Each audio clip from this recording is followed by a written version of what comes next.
He is a member of the world famous Harlem Globetrotters. We welcome Hammer Harrison onto Hoopsology. Welcome, Hammer.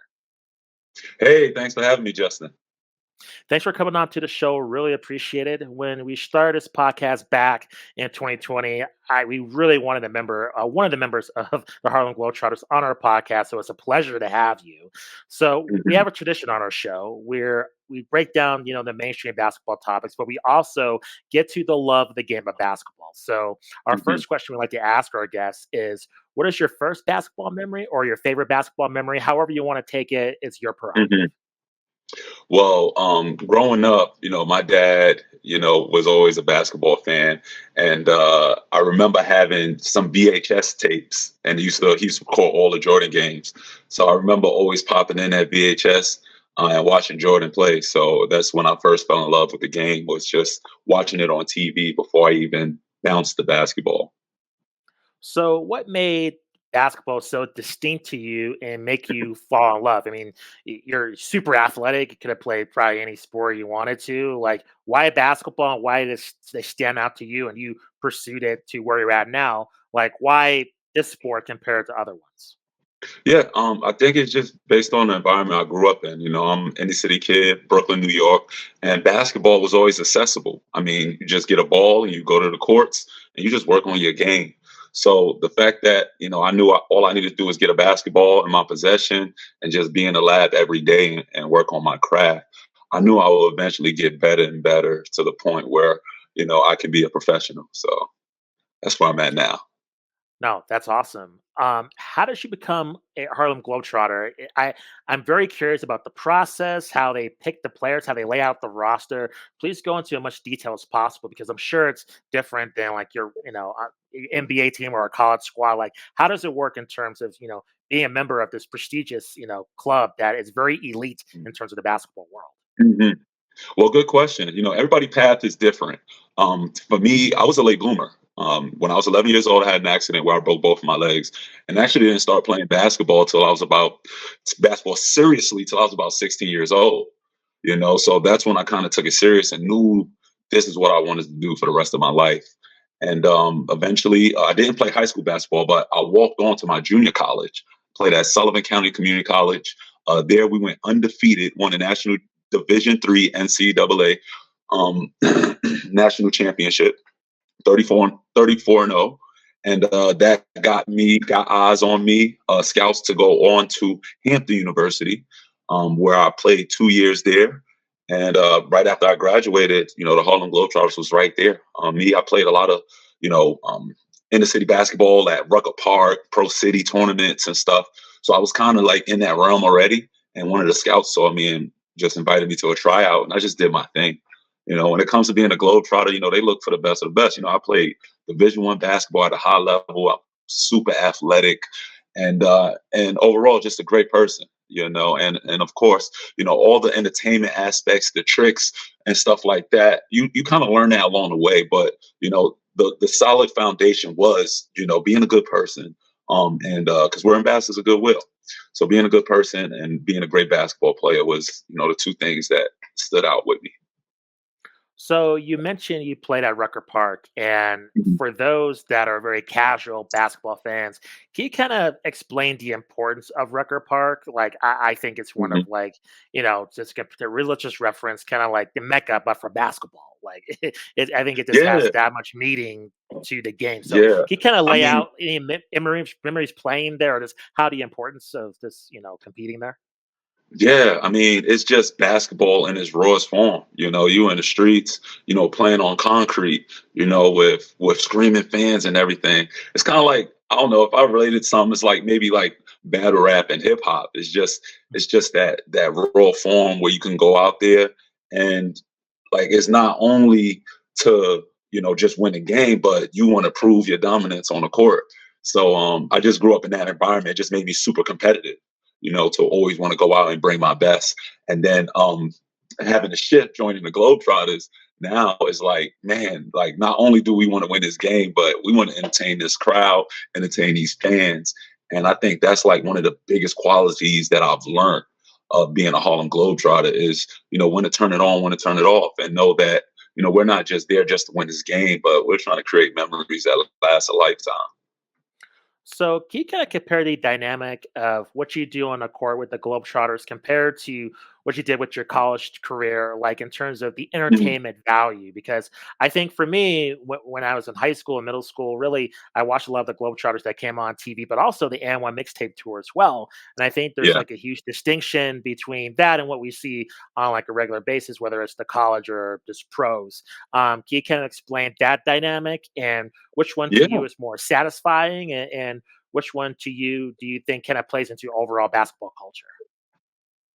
Well, I mean, the Harlem Globetrotters, we've been around since 1926, and when it comes to, that style of basketball, the trick shots, the alley oops, the three-man weaves and stuff, like the Harlem Globetrotters originated all of that. So all the stuff that we see, modern day NBA with, the slam dunks and the style and the pizzazz, the Harlem Globetrotters was the first team to actually put that on the map. If you look at old footage of the NBA before blacks was integrated in it, it was relatively basic and stuff like that. So um, a lot of that, shooting 3 pointers, 4 pointers now, we're just constantly trying to innovate the game and bring something new to the fans.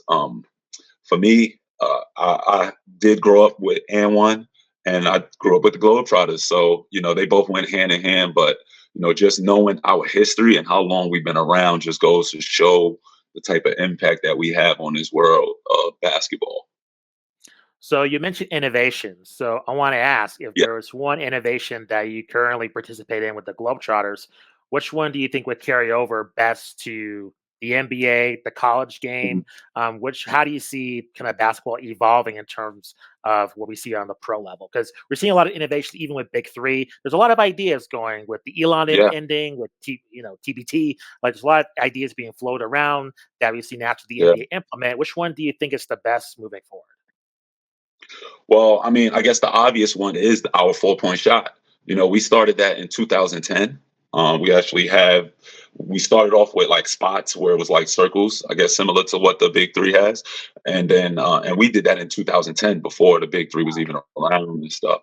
And now, just recently, I know you probably saw like, they have like the NBA celebrity games where they have the 4 point line and stuff like that. So we got some great shooters on our team. We got, Brawley Cheese Chisholm, Rock Middleton, that's going out there knocking down these 4 point shots from over 30 feet away from the basket. So it's a great thing to watch, and just the game of basketball is just stepping further and further out. You got people like Curry just pushing the limits and going further out. So I just think a 4 point line would be the one thing that I think that will get integrated into the NBA. So I want to shift gears, and you own multiple Guinness Book of Records for multiple shots. And what's very Yeah, interesting, like you mentioned, the Harlem Globetrotters being innovators, and I think trick shots that's included in that. But the internet has blown up with trick shots. Now we've seen Dude Perfect. We've seen other people kind of jump into this whole trick shot phenomenon. What makes a great trick shot? And then now and maybe I'm correct me if I'm wrong, seems to be more competition now. There's social media. So how do you kind of stay one step ahead if you see something from another YouTube channel? You're like, hey, like I can do that better. Like how yeah. has that dynamic changed with social media now? I mean, yeah, you're right. I mean, you see people every day hitting unbelievable shots. And even though I might hold a Guinness record for a further shot, you might see somebody do the same shot and it might be just as far. So I love it. I love competition. I love seeing new trick shots. I'm constantly looking on YouTube at new stuff that people are doing. We welcome it. I myself, I do hold Guinness World Records, and all of them. I want people to break them. I want the opportunity to have someone break it, and then I come back and give my best to try to get it back. But it's all fun. It's all entertainment at the end of the day. I love trick shots. The best thing about them is just staying consistent, staying in your lane, knowing what you're good at, and just working from there. My one of my best trick shots is my granny shot. I've been shooting it for the 15 years I've been with the Globetrotters. So I'm actually the one who can shoot it the furthest. It takes a lot of strength to do a granny shot, a two-hand underhanded Yeah. shot. Obviously, if I just launch with one hand, I can go further. But I love the granny shot. That's like my favorite trick shot. is there anything, and if apologize if I'm prying too much, but do you think there's there any shots that you have thought about that you might think it's too dangerous, or is there anything kind of on the table that's like you want to push the limits, but like maybe it's a bit risky? So I saw you, I believe you bungee jumped for Been there, done the, that. that Yeah, one. been there, Yeah, done that. okay, gotcha. When you talk about dangerous, I mean, I've already jumped out of an airplane, and I didn't make it on Wow, the first try, but I jumped out of the airplane 32 times to make wow, that dunk. So when you talk about pushing the limits and really going out there and trying something different that nobody ever did, like that's it. I mean, I can honestly say I'm the only person in the world that jumped out of an airplane and slam dunked the basketball. So wow. I think it's a cool medal to have. What was that moment like jumping out? I mean, Oh you my say you had to goodness. do it multiple times. Like, what was the Yes. I mean, preparation? Did you want to give up, or like, man, you know what? Like it didn't just happen overnight because so every year we have World Trick Shot Day, which usually happen in around December. And so we went out, and as far as jump, I mean, there's a whole lot just going into skydiving. So I jumped tandem style, right? So the wow, dude strapped to my back. Mind you, I'm 6'9" tall.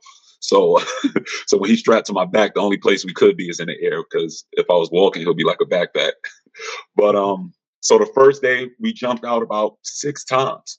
So on average, I can get about 6 jumps a day, and this is in Phoenix, Arizona, in the hot sun. So um, just from my flight instructor just trying to get me to the rim to the elements of the wind, it was just so many different variables that the timing of my dunk, actually being close enough. I do got long arms, 7 foot wingspan, but I got to be at least an arm length away from to dunk it. So a lot went into it, and I didn't knock it down my first year trying it. I did it for like 2 days, did like wow, about 14 jumps, and then next year, we went all out. So I was there we did about 3 days, and I was jumping 7 a day until I got to like my 31st jump. Ironically, that's my number. My 31st jump, it just went down. And if you watch the video, like you can see the excitement after making it. And I just remember jumping. It was like I was numb to like jumping out of a plane. Like, that's on people's bucket list is, yo, I want to jump out of a plane. But I was just so focused on like actually making this dunk because I knew nobody in this world was ever gonna do it again. So I was like, yo, it's now or never. It's like I gotta make this, and just to knock that down is my greatest shot ever. that's incredible. I couldn't imagine the focus, and I think for a lot of people on just YouTube or social media, they just see the finished product most of the time. Like, I don't think they realize the Yes. preparation and the effort that it takes just to hit these incredible shots that you make. So that's awesome. That's pretty phenomenal.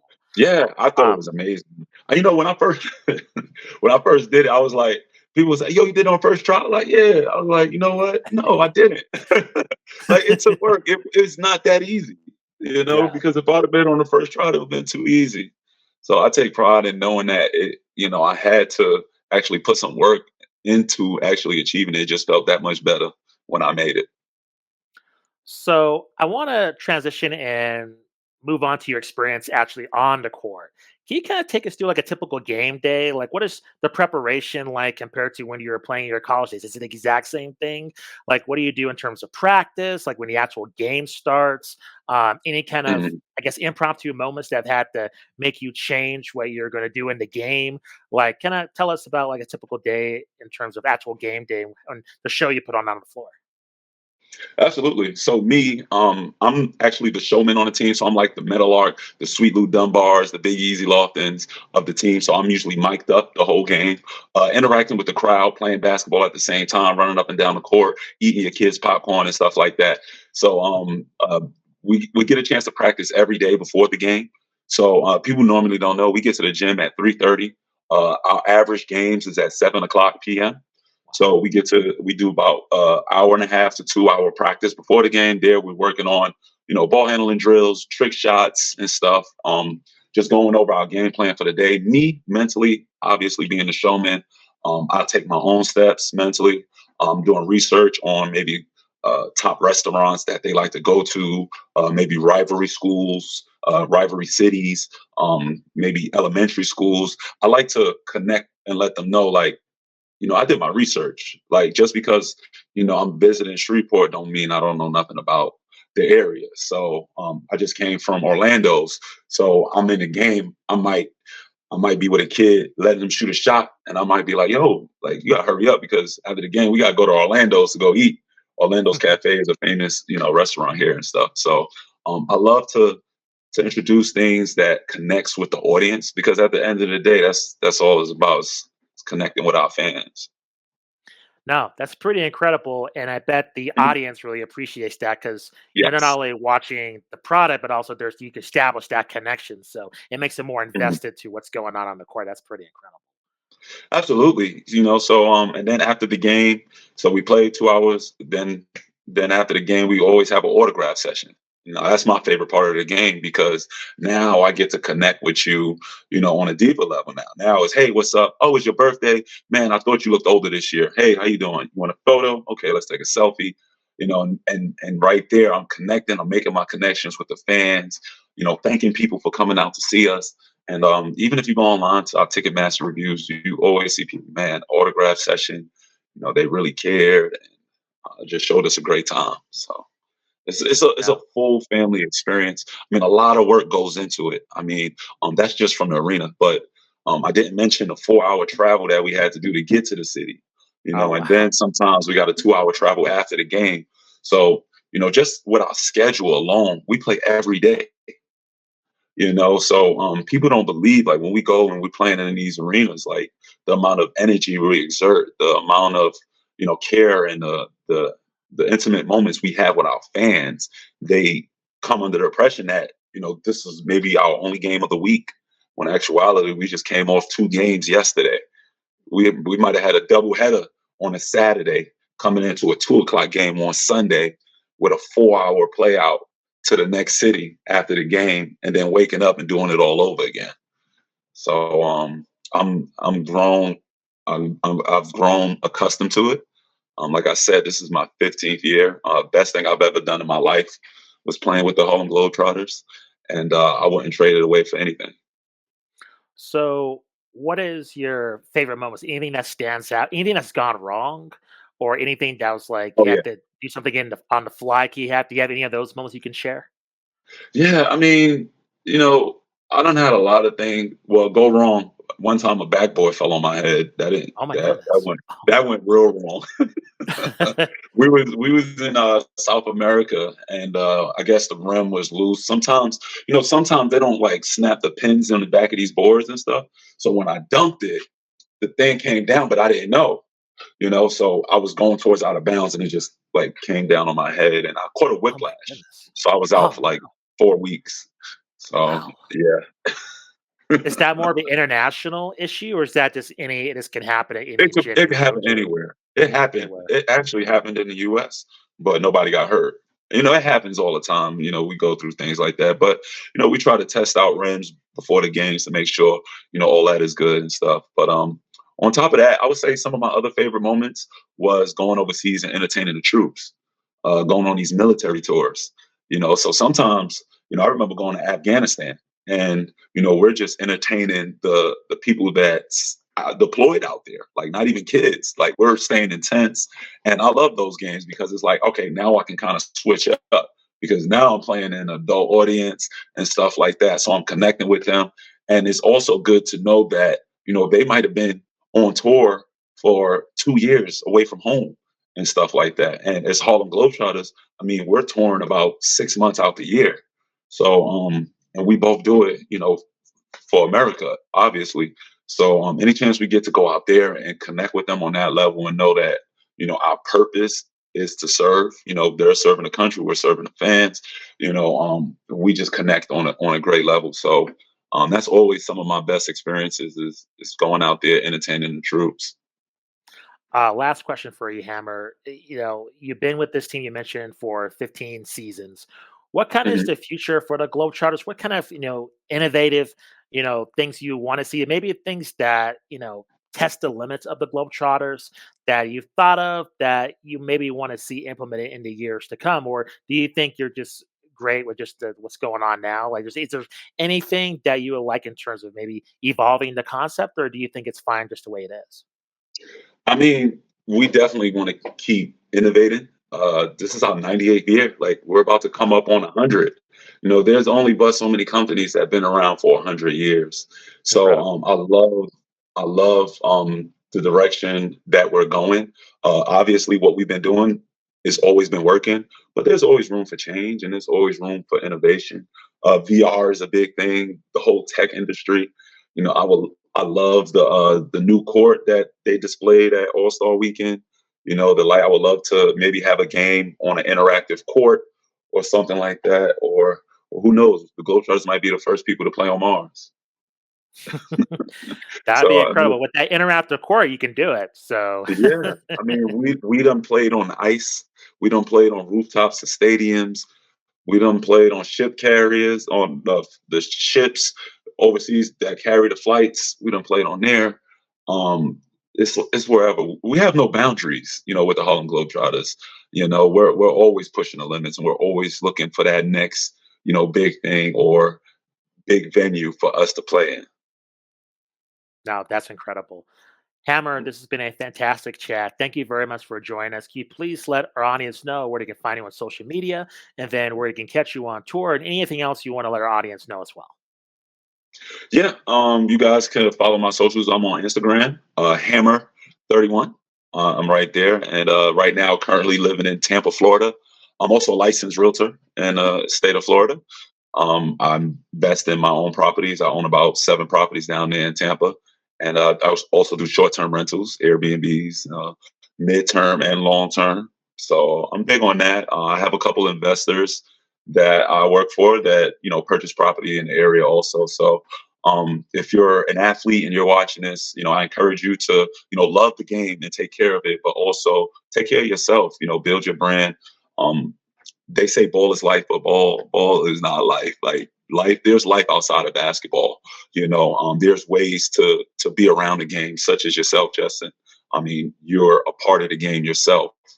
You may not actually have to dribble a ball every day, but you and your journalism background, it all goes hand in hand. So develop a skill. And don't let basketball overly consume you or set these standards for yourself to where, oh, I got to be a pro basketball player, because I grew up with that impression. Like the only thing I could ever be good at was basketball, and it was just the environment I was in. I didn't have enough people I grew up around to motivate me to be great in something outside of basketball. So I took it upon myself in 2016 to get my real estate license, and it's just been great success.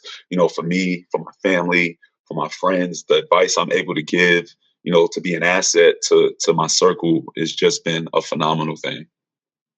That's phenomenal advice, Hammer. Thank you very much for joining us. Really appreciate it. All right.